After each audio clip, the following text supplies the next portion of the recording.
Welcome friends. இன்றைக்கி நம்ம டேஸ்டியான இட்லி மிளகாய் பொடி எப்படி பண்ணலான்னு பார்க்கலாம் வாங்க.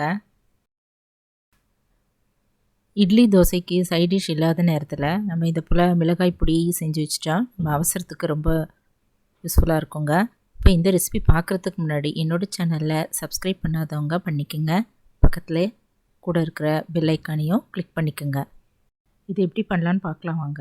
கட்டி பெருங்காயம் 2 துண்டு எடுத்துக்கலாம். உடைச்ச கருப்பு உளுந்த பருப்பு 3/4 கப் எடுத்துக்கலாங்க. கடலைப்பருப்பு 3/4 கப் எடுத்துக்கலாம்.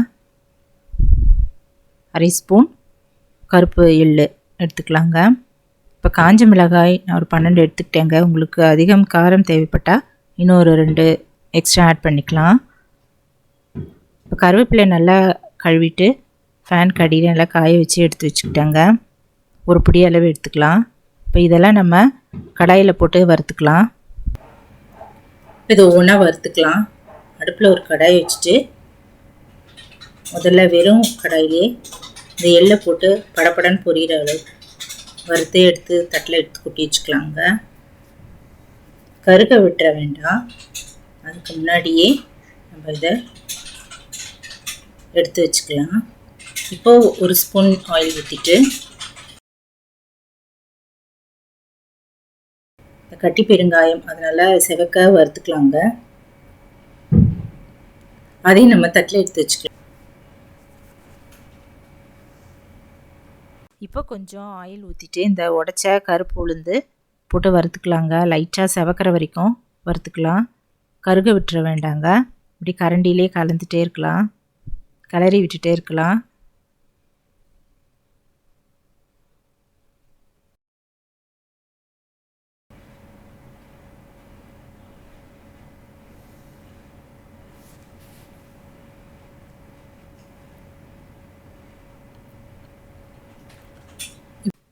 இப்போ பாருங்கள், கலர் லைட்டாக சேஞ்ச் ஆகிடுச்சு. இந்த லைட் ப்ரௌன் வர நேரத்தில் நம்ம இதை தட்டில் எடுத்து கொட்டி வச்சுக்கலாங்க.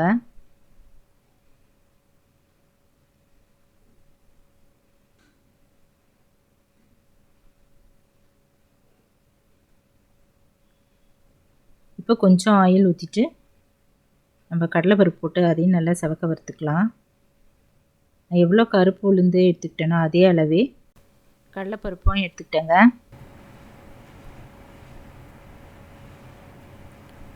இப்போ இது நல்லா செவந்து நல்லா வறுப்பட்டதை இதையும் நம்ம தட்டில் எடுத்து வச்சுக்கலாங்க.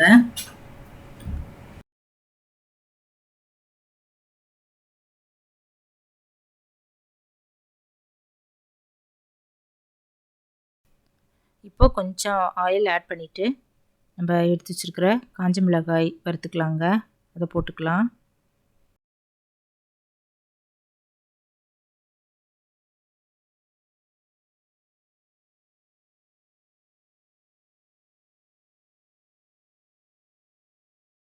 இது நல்லா வறுபட்டதும் அதையும் எடுத்து வச்சிடலாம்.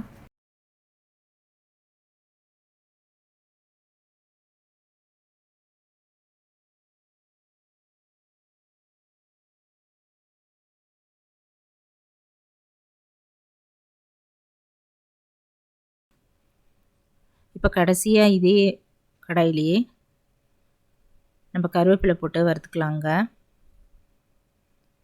இது லைட்டாக வறுப்பட்டதும் கூடவே உப்பு சேர்த்துக்கலாம். அதில் 1 ஸ்பூன் கல்லுப்பு ஆட் பண்ணிட்டேங்க. பார்த்துட்டு நம்ம எக்ஸ்ட்ரா வேணால் அப்புறமா சேர்த்துக்கலாம்.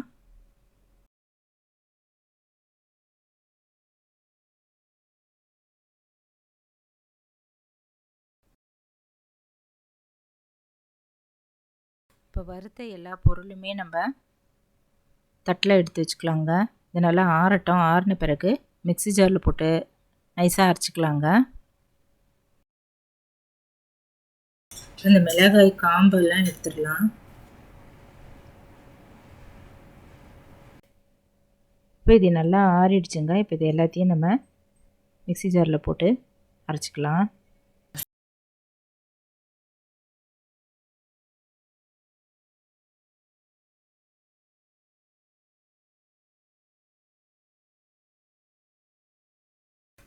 இப்போ இது போல் லைட்டாக கொரன்னு இருக்கிற ஸ்டேஜில் நம்ம எடுத்து வச்சுக்கலாங்க.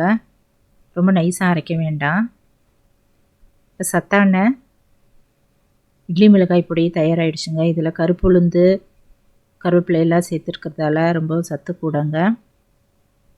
இது நம்ம டப்பாவில் போட்டு நல்லா ஆற வச்சிடலாம். ஆறின பிறகு பாட்டிலில் போட்டு ஸ்டோர் பண்ணி வச்சுட்டா ரொம்ப நாளைக்கு நல்லாயிருக்குங்க. நல்ல சூடான இட்லி கூட இது ஒரு 2 ஸ்பூன் வச்சுட்டு நல்லெண்ணெய் குழச்சி சாப்பிட்டா அவ்வளோ அருமையாக இருக்குங்க. இட்லி தோசை இதுக்கெலாம் சைட் டிஷ் இல்லாத போது நம்ம அவசரத்தில் கை கொடுக்குற இந்த சைட் டிஷ் நீங்களும் வீட்டில் செஞ்சு பார்த்துட்டு எப்படி இருக்குன்னு கமெண்ட்டில் சொல்லுங்கள் ஃப்ரெண்ட்ஸ். இந்த வீடியோ பிடிச்சதுன்னா குக்கிங் வித் சித்ரா அன்பு சேனலில் சப்ஸ்கிரைப் பண்ணிக்கோங்க. தேங்க்ஸ் ஃபார் வாட்சிங். நம்ம அடுத்த வீடியோவில் பார்க்கலாம்.